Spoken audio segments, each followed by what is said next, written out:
বলেন ঠিক কিনা?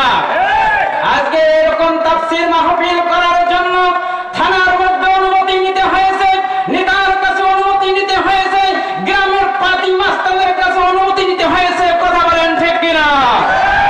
তারা বলে এত মাহফিল করে হবেটা কি, এত মাহফিল করার প্রয়োজনটা কি?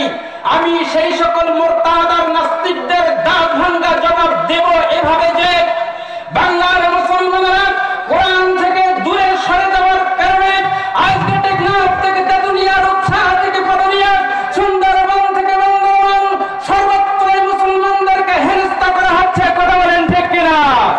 আলেম ওলামাদের ধরে ধরে তারা মিথ্যা মামলা দিয়েছিল, তারা রিমান্ডের নামে আইনাঘর আলেমদেরকে বন্দী করে রেখেছিল। কথা বলেন ঠিক কিনা? আজ গোটা পৃথিবীর মধ্যে মুসলিম অধ্যুষিত এলাকা যেগুলো Iraq, Iran, Pakistan, Afghanistan, Algeria, Nigeria, Bulgaria সহকারে মুসলিম অধ্যুষিত এলাকাগুলোকে মুসলমানদেরকে টার্গেট করে করে বাংলার রামরা মুসলমানদের রক্ত নিয়ে হোলি খেলতেছে। কথা বলেন ঠিক কিনা?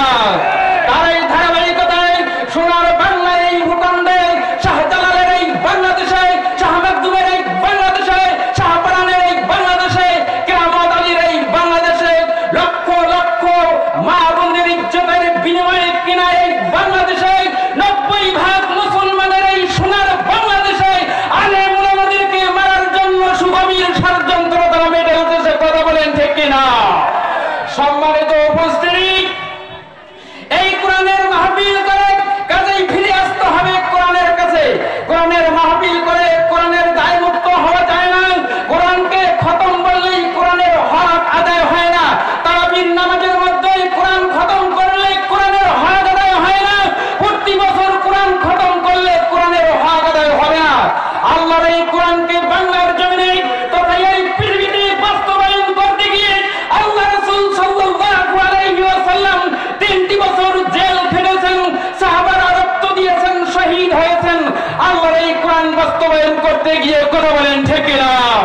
এই কোরআনকে বাস্তবায়ন করতে গিয়ে ইমাম আযম রাহমাতুল্লাহু তাআলা আলাইহিকে জেলখানার মধ্যে জীবন দিতে হয়েছে, ইমাম মালিককে জেলখানার মধ্যে জীবন দিতে হয়েছে, মিশরের আল্লাহর কুতুব শহীদ রাহমাতুল্লাহু তাআলা আলাইহি এই কোরআনের জন্য জীবন দিতে হয়েছে। শুধু